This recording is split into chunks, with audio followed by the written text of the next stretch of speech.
There's a question people treat as small talk, but in reality, it's not small at all. Are you a dog person or a cat person? It sounds harmless, like asking someone their favorite movie, but watch what happens when you ask it. People answer too quickly, too confidently, too personally, almost as if you didn't ask about animals, as if you asked about them, their temperament, their emotional wiring, the way they move through the world. And maybe that's exactly what you did. Most people think their preference for dogs or cats is just a matter of taste. They grew up with one, they like its style, end of story. But psychologists keep finding the same pattern over and over. The pet you choose reflects something deeper, something you didn't consciously choose, something rooted in the very architecture of your mind. The research on this is ridiculously consistent.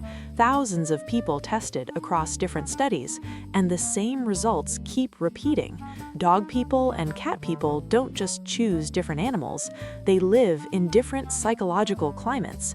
And the moment you look closer, it becomes obvious why each side feels so deeply right. Let's start where it all actually begins, before the adoption forms, before the food bowls, before the first cuddle or the first scratch. It all starts with attraction.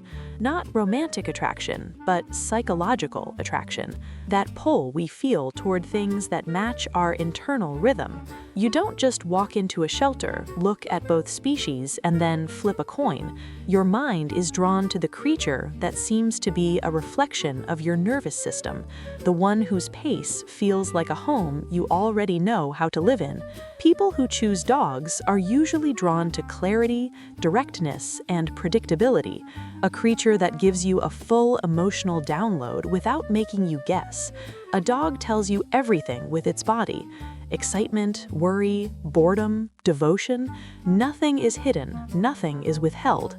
And for some people, that's the kind of connection that makes sense. People who choose cats are drawn to something else entirely, not confusion, but depth. They are comfortable with the unspoken, the subtle, the kind of connection you earn, not the kind that throws itself into your arms. Stillness doesn't bother them. They don't mind taking the time to learn someone's internal map. This isn't a random preference, it's psychological symmetry, and the research data backs it up, especially concerning the big 5 personality traits. Dog lovers tend to score higher on extroversion, agreeableness, and conscientiousness, meaning they lean towards sociability, warmth, consistency, and structure. They often enjoy being around people more than being alone. They manage their tasks with more discipline. They respond to the world with a straightforwardness that matches the emotional clarity of a dog. Multiple studies have found the same thing. Dog people consistently describe themselves as people-oriented, outgoing, and energized by social contact, which is why they are much more likely to call themselves sociable. Cat lovers consistently score higher on neuroticism and openness, not in a negative way, but in the sense of greater sensitivity. Their inner world is more active. Their thoughts dig deeper tunnels. They pick up on things most people miss. They tolerate nuance without needing to force everything into a simple pattern. They question the rules. They drift toward creativity. A University of Texas study found that cat lovers scored about 12% higher on neuroticism. They also showed greater self-awareness, stronger vigilance, and a tendency to analyze emotional details that others overlook. But this doesn't mean every dog lover is loud and social, or that every cat lover hides from people in their thoughts. These are patterns that emerge when looking at large groups, not rigid labels stamped on individuals. You can be a dog person who needs a lot of solitude, or a cat person who talks to everyone in a room. The point isn't to put you in a box. What your choice usually reveals is where you feel slightly at ease. The animal that attracts you doesn't tell your whole story, but it does expose the type of bond your nervous system trusts the most. Now, let's break this down even further, because each preference reveals something about how you handle closeness, trust, boundaries, and connection, the things people rarely admit out loud. People who gravitate toward dogs tend to value a steady and obvious emotional closeness. They take loyalty seriously, they don't play games with commitment, and they don't disappear on the people they care about. They are stable, dependable. They are good team players. They forgive easily. They assume good intentions until proven otherwise. This also aligns with research showing that dog owners score higher on dominance-related traits. Not aggression, but assertiveness and the ability to take charge when needed. They are often seen as more persistent, more outspoken, and more willing to assert themselves in social situations. A dog fits that worldview perfectly. A dog never questions if you deserve its loyalty. A dog doesn't withhold affection to test your worth. You go outside, it's right behind you. You sit on the couch, it leans into you without hesitation. Dog people relate to that simplicity, that clarity, that consistency. People who gravitate toward cats handle connection differently. They don't trust easily, not because they're cold, but because they've seen what happens when trust is given too quickly. They aren't afraid of intimacy, but they prefer an intimacy that respects boundaries. They prefer relationships where choice matters, where affection is earned. They understand that a connection doesn't have to be loud to be real. They rely more on self-analysis than on external reassurance. This reflects research showing that cat lovers are more introverted, more self-contained, and much more likely to spend long periods in solitary or quiet environments. Studies even show they are more likely to hold advanced university degrees and perform better on various intelligence tests, perhaps because they spend more time in independent mental work. Cats fit that worldview perfectly. A cat doesn't pretend. A cat doesn't perform. A cat doesn't give affection because it's expected, but only when it's sincere. This is where it gets deeper. Dog lovers often grew up valuing harmony. They learned to be dependable, sometimes to a fault. A dog reinforces that role. It gives them someone they need, someone who mirrors that loyalty back, someone who makes consistency feel rewarding instead of draining. And interestingly, dog owners are statistically more likely to live with partners, children, or in larger households in general.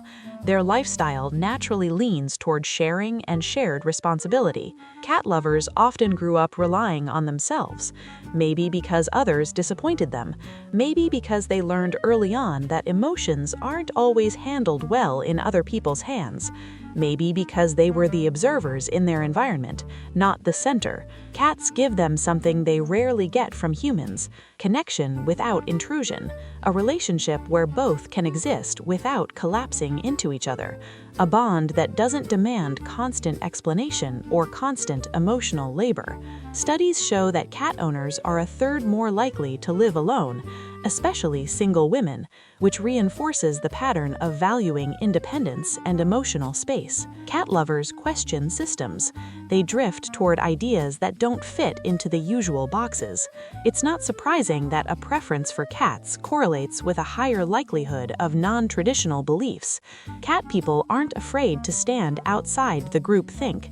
In fact, studies have found that cat people are more likely to vote for progressive candidates, hold unconventional beliefs, and identify as atheist or non-religious. Their psychological profile strongly overlaps with creative personalities. Dog lovers, meanwhile, often prefer clearer paths, not because they lack imagination, but because they carry a kind of inner steadiness that most people don't have. There's a grounded intelligence in that, a way of seeing the world as something you participate in, not something you escape from. And interestingly, dog lovers are much more tolerant of cats than cat lovers of dogs.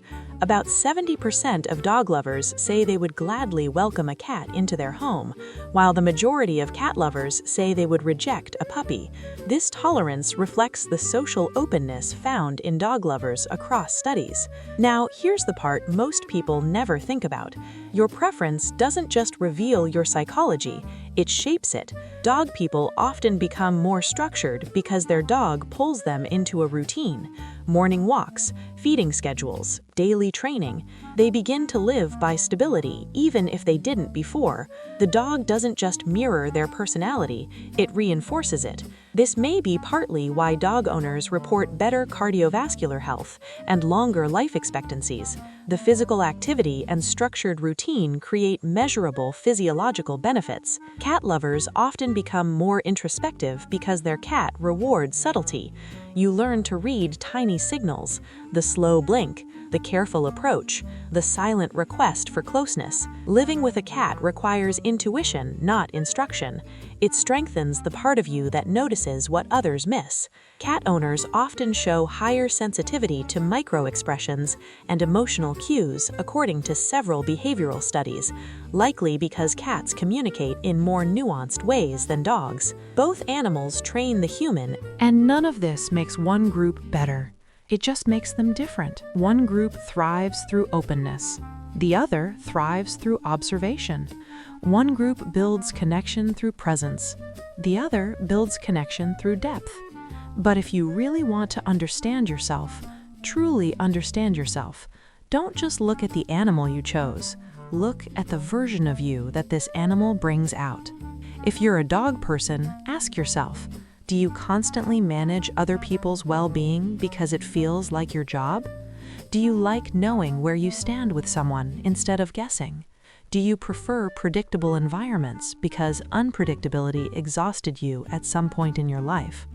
If you're a cat person, ask yourself, do you keep parts of yourself hidden because you learned that not everyone is trustworthy with them? Do you trust slowly because your nervous system refuses to believe in shortcuts? Do you crave closeness, but only when it doesn't suffocate your individuality? Both paths come from experience. Both paths come from wiring you didn't choose. Both paths are real, valid, and deeply human. So the next time someone asks, are you a dog person or a cat person? Understand what they're really asking. How does your mind move? What kind of connection feels right to you? What does comfort look like inside your nervous system? Your answer isn't about the animal. It's about who you are when no one is watching. And if something in this resonated with you, click the like button. It helps this video find more people who are trying to understand themselves through the bonds they build. And if you want the next video to find you, subscribe. And remember, your preference is not random. It is you.